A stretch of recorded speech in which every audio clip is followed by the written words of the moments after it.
中国制造曾经是全球供应链的王者，它代表着流水线的轰鸣、工人的汗水、工厂的灯火通明。然而，2025年的今天，这一切正在崩塌。苹果公司这个科技帝国的巨兽，正以光速撤离中国，将 iPhone 生产线全面转向印度。根据彭博社报道，截至2025年3月，苹果在印度组装的 iPhone 总值已达220亿美元，年增近60%。而中国的工厂正在变成无人问津的空壳，2000万工人的生计岌岌可危，中小企业的倒闭潮一触即发，内循环成了笑话，维稳机器却越发冰冷。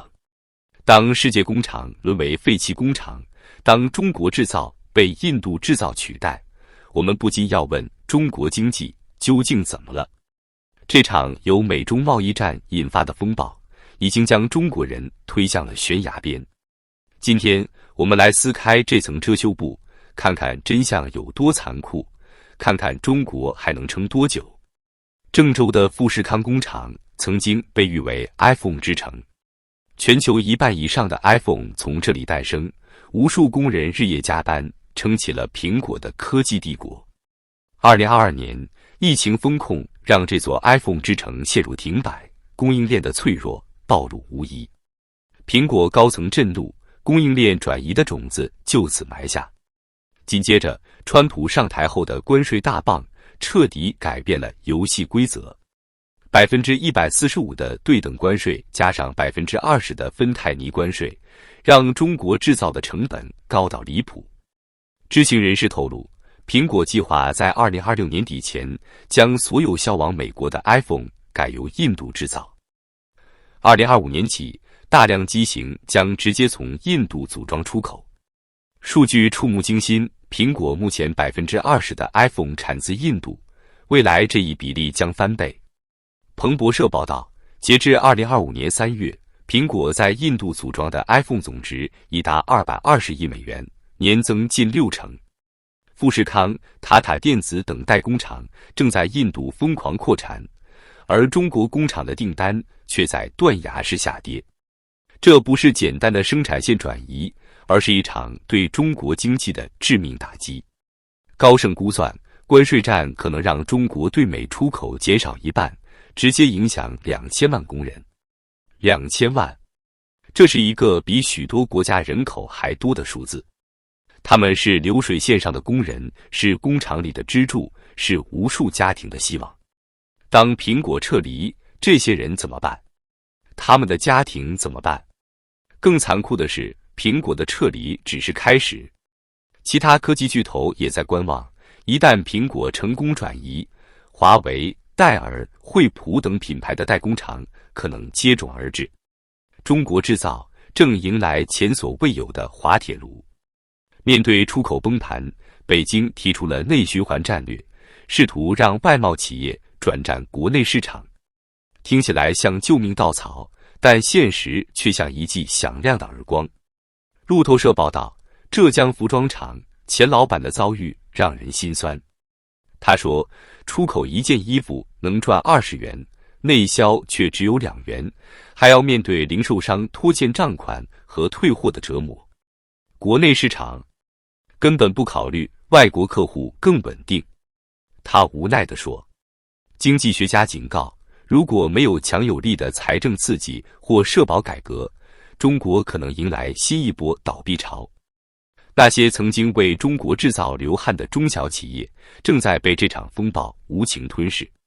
更讽刺的是，北京还在喊支持自由贸易。中国央行行长潘功胜在 G20 高调宣称要坚定支持自由贸易，但美方代表连与他会面都不屑。这场关税战，中国的筹码越来越少，声音却越来越虚弱。苹果撤离只是冰山一角，美中贸易战让整个中国出口产业链岌岌可危。2024年，中国对美出口已下降30%，高盛预测未来可能再砍1半。2000万工人，相当于半个浙江省的人口，将面临失业风险。这些工人不是冷冰冰的数字，他们是活生生的家庭支柱。40岁的富士康工人老李干了10几年流水线，如今却被告知工厂减产，可能裁员。他苦笑着说：“我还能干什么？送外卖都嫌我老。”老李的妻子在超市打零工，女儿刚上大学，一家人的生活全靠他微薄的工资。如今，裁员的阴影像乌云笼罩着这个家庭。像老李这样的工人还有千万。2024年前3季度，中国工人抗议事件占国内意见行动的40%以上，成为社会不稳定的最大隐患。麻省理工学院教授警告，经济下滑可能引发1989年那样的危机。烙饼师傅自己也承认，他担心年轻人不像老一辈那样耐痛。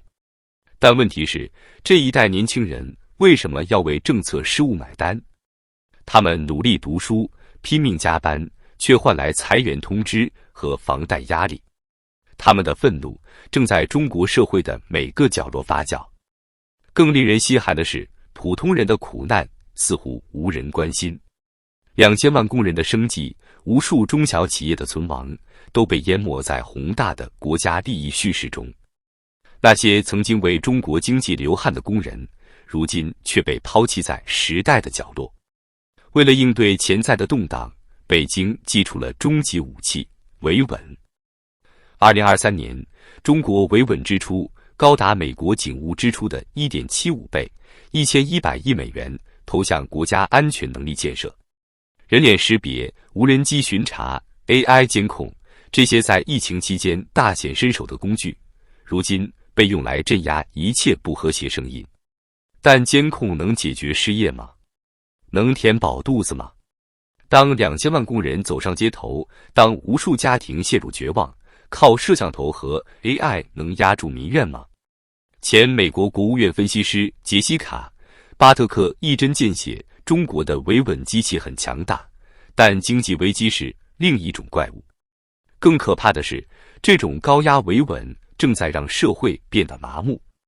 年轻人不敢发声，工人不敢抗议，甚至连抱怨都不敢大声。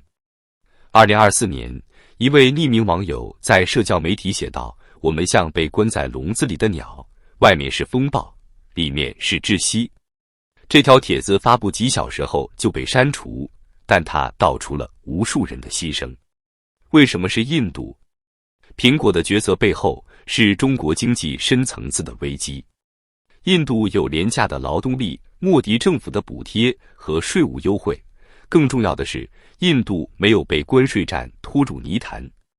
富士康在印度南部的工厂已成为苹果最大的生产基地。